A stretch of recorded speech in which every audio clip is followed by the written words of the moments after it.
নমস্কাৰ মোৰ channel এছআৰ blog মাইনুলে মই আপোনালোক সকলোকে স্বাগতম কৰিছো আৰু আজি এটা নতুন ৰেচিপি আপোনালোকৰ মাজলৈ লৈ আহিছো ৰেচিপিটো হৈছে পনীৰৰ সবজি আৰু পনীৰখন মই কিহৰ লগত বনাইছো গম পাইনে জাতিলাওৰ লগত আপোনালোকে বাৰু জাতিলাওৰ লগত পনীৰ খাই পাইছেনে যদি নাই পোৱা আজি এই ভিডিওটো চাই বনাই খাব পাৰিব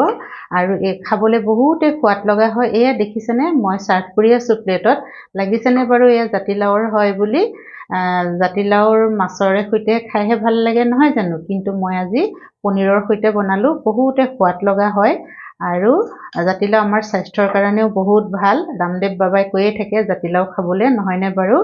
আৰু বতৰৰ বস্তু এতিয়া জাতিলাও খাবলৈ বহুতে ভাল লগা হৈছে কোমল কোমল জাতিলাও বজাৰত ওলাইছে আৰু যিসকলে মাছ নাখায় তেওঁলোকে এনেদৰে পনীৰৰ লগত জাতিলাওৰ সবজিখন খাব পাৰিব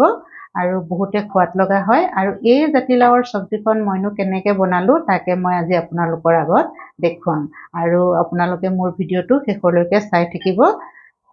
এয়া মই এটা পনীৰৰ পেকেট লৈছো আৰু দুটা আলু লৈছো আৰু বিলাহী তিনটা লৈছো লগতে জাতিলাও এটুকুৰা আৰু এয়া আদা অকণমান আৰু জলকীয়া দুটা আৰু অকণমান ধনিয়া আৰু এটা পিয়াজ মছলা মই বেছি ইউজ নকৰো মছলা ইউজ নকৰোৱে সিম্পলকে বনাম বিলাহী আৰু জাতিলাও দি তেতিয়াহে জাতিলাও আৰু বিলাহীৰ সোৱাদ আহিব নহয় জানো বাৰু আৰু এতিয়া মই এইবোৰ ধুনীয়াকৈ সৰু সৰুকৈ কাটি বাছি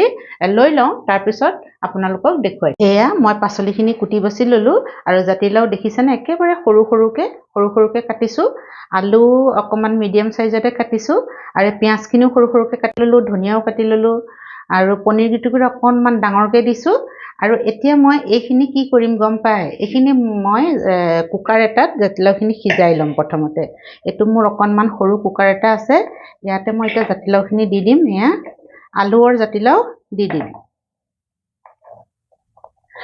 বহুত সোনকালে হয় প্ৰথমতে যদি আমি কুকাৰটোত জাতিলাওখিনি সিজাই লওঁ কেতিয়াবা কি হয় জাতিলাও সিজাওতে বহুত দেৰি লাগে সেইকাৰণে মই কি কৰো থাকে ন কিছুমান জাতিলাও বহুত দেৰি লাগে সিজাওতে সেইকাৰণে মই জাতিলাও এনেকৈ সিজাই লওঁ আৰু এয়া বিলাহীখিনিও মই অকণমান পিচি ললো এতিয়া ইয়াতে দি দিছো দৰদৰা কৰি পিচি ললো একেবাৰে বেছি পিছা নাই একেবাৰে গুৰি কৰি আৰু ইয়াত মই এতিয়া দিম অকণমান নিমখ এয়া নিমখ দি দিছো অকণমান আৰু লগতে দিম মই দুটা তেজপাত এতিয়া ইয়াত মই পানী বেছি নিদিওঁ অকণমান পানী দিম আধা গিলাচ মান দিম হৈ যাব ইমানকণ পানী দিম এনেও জাতিলাওৰ পৰা পানী ওলায়ে নহয়নে বাৰু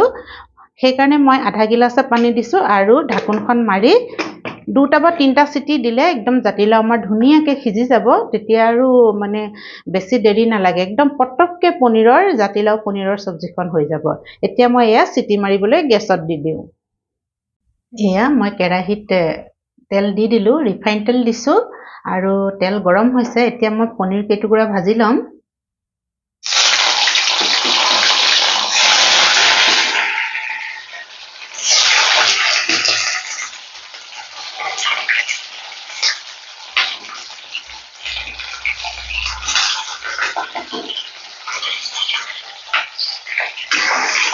এয়া মই পনীৰ কেইটুকুৰা ধুনীয়াকৈ ৰঙচুৱা কৰি ভাজি ললো আৰু পনীৰ কেইটুকুৰা মই সদায় ভাজি পেলানি তেলৰ পৰা উলিয়াই পানীত দি দিওঁ তেতিয়া পনীৰ কেইটুকুৰা টাইট নহয় কোমল হৈ থাকে এয়া সদায় মই এনেকুৱা কৰো এয়া পানীত দি দিলো এতিয়া মই এইখিনি তেলতে পিয়াজখিনি দি দিম আৰু পিয়াজখিনি ভাজি লম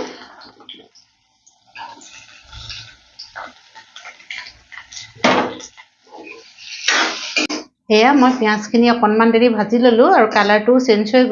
হৈ গৈছে আমাৰ পিয়াজ ভজা আৰু ইয়াতে মই এতিয়া হালধি দি দিম এয়া হালধি দি দিলো অকণমান আৰু নিমখ তেতিয়া কম দিছিলো এতিয়া অকণমান নিমখ এয়া মই দি দিছো আৰু এইখিনি মিলাই দিম এই তেনেদৰে আৰু ইয়াত অকণমান মই জলকীয়া গুড়ি লাল মিৰ্চ পাউডাৰ অকণমান দি দিছো আৰু মছলা মই একেবাৰে ইউজ নকৰো আজি জাতিলাও বিলাহী মোৰ মছলা নিদিয়াকেহে খাই ভাল লাগে সেইকাৰণে মই মছলা একেবাৰে ইউজ নকৰো আৰু এয়া কুকাৰত দেখিছে নহয় এয়া বইল হৈ গ'ল ইমান ধুনীয়াকৈ বইল হৈ গ'ল জাতিলাও মানে একেবাৰে ভাগি ছিগি একেবাৰে গুৰি হৈ গৈছে এইখিনি মই ইয়াতে এতিয়া দি দিম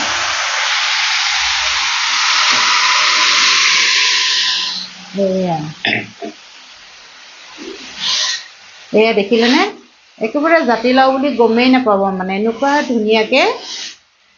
ভাগি ছিগি একেবাৰে গলি গ'ল এয়া চাওক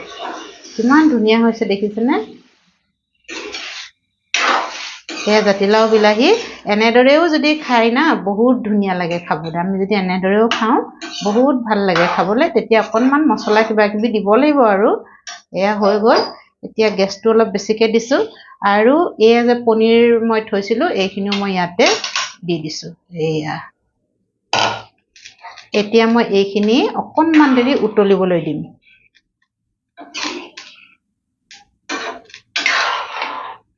এয়া দেখিছে নহয় ধুনীয়াকৈ উতলিবলৈ দিম এইখিনি আৰু এতিয়া মই ঢাকোনখন লগাই দিম এয়া আমাৰ পনীৰ হ'বলৈ হ'ল মই দাঙি চাওঁচোন ঢাকোনখন খুলি চাইছোঁ এয়া চাওকচোন গেছটো কম কৰি দিছোঁ এয়া ইমান ধুনীয়াকৈ হৈ গৈছে জাতিলাও আৰু আলু একেবাৰে ধুনীয়াকৈ গলি গ'ল মই আপোনালোকক ক'বলৈ পাহৰিছোঁ যে জাতিলাও আৰু আলু যেতিয়া মই বইল কৰিছিলোঁ আৰু মই হাতাখনেৰে ভাল ধৰণে ঘুটি দিছিলোঁ তেতিয়াই আলু জাতিলাও একদম ভাং খাই গৈছিলে এই আলু এনেদৰে ভাগি গৈছিলে আৰু এতিয়া এয়া চাওকচোন কিমান ধুনীয়া হৈছে এই পনীৰ একদম ভগা নাই আৰু জাতিলাও আলুৰে যে বনাইছোঁ ধৰিবকৈ পৰা নাই আমাৰ এতিয়া এয়া হৈ গ'ল এতিয়া মই ধনিয়া দি দিম ইয়াত ধনিয়া দি দিছোঁ ধনিয়া অকণমান সৰহকৈ দি দিছোঁ ভাল লাগে তেতিয়া আৰু এই কেঁচা জলকীয়া দুটাও দি দিছোঁ এতিয়া আমাৰ হৈ গ'ল গেছটো অকণমান বেছি কৰি দিছোঁ আৰু ভালদৰে লৰাই দিছোঁ ধুনীয়াকৈ আমাৰ হৈ গৈছে আৰু দেখিছেনে এয়া একেবাৰে এতিয়া মানে আৰু খাবহে লাগে এয়া জাতিলাওৰে যে পনীৰ বনাইছোঁ দেখিলে নক'বই এতিয়া মই ঢাকোনখন লগাই দিওঁ আৰু 1 মিনিটমান মই মানে গেছটো অন কৰি ৰাখিম তাৰপিছতে গেছটো অফ কৰি দিম 1 মিনিটৰ পিছত আৰু তাৰপিছত আপোনালোকক ধুনীয়াকৈ ঠাণ্ডা হ'লে মই উলিয়াই দেখুৱাম এয়া মোৰ হৈ গ'ল পনীৰ বনাই আৰু আপোনালোকক দেখুৱাবৰ কাৰণে ধুনীয়াকৈ মই বাউল এটাত উলিয়াই দেখুৱাইছোঁ দেখিছেনে কিমান ধুনীয়া লাগিছে আমাৰ পনীৰ তৰকাৰীখন একদম ডাঙৰ ডাঙৰ পিচ এয়া পনীৰৰ আৰু জাতিলাও আছে বুলি ধৰিবই পৰা নাই নহয়নে একেবাৰে গ্ৰেভি টাইপ হৈ গৈছে এই আলু চাওকচোন বাৰু কিমান ধুনীয়া লাগিছে আৰু এইখন মানে জাতিলাওৰ সৈতে বনোৱা তৰকাৰী খাবলৈ বহুতে ভাল হয় বহুতে সোৱাদ লগা হয় আৰু আপোনালোকে বাৰু জাতিলাওৰ সৈতে বনাই খাইছেনে যদি নাই খোৱা তেতিয়াহ'লে এনেদৰে বনাই খাব পাৰিব আৰু যিসকলে জাতিলাও খাই বেয়া পায় তেওঁলোকেও এনেদৰে জাতিলাও আৰু পনীৰৰ সৈতে খালে খুব ভাল পাব বেয়া নাপাব তেওঁলোকে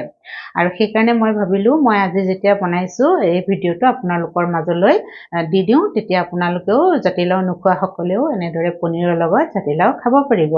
আৰু মোৰ ভিডিঅ'টো চাই আপোনালোকৰ বাৰু কেনেকুৱা লাগিল যদি ভাল লাগিছে লাইক কৰিব শ্বেয়াৰ কৰিব আৰু চেনেলটো ছাবস্ক্ৰাইব কৰি ল'ব আপোনালোকে ইমান মৰম সহায় সমৰ্থন কৰি মোৰ চেনেলটো আগবঢ়াই লৈ গৈছে সেইবাবে হৃদয়েৰে মই আপোনালোকক বহুত বহুত ধন্যবাদ জ্ঞাপন কৰিছোঁ আৰু শেষলৈকে ভিডিঅ'টো চোৱাৰ কাৰণেও বহুত বহুত ধন্যবাদ জ্ঞাপন কৰিছোঁ আজিৰ ভিডিঅ'টো মই ইমানতে সামৰিছোঁ ধন্যবাদ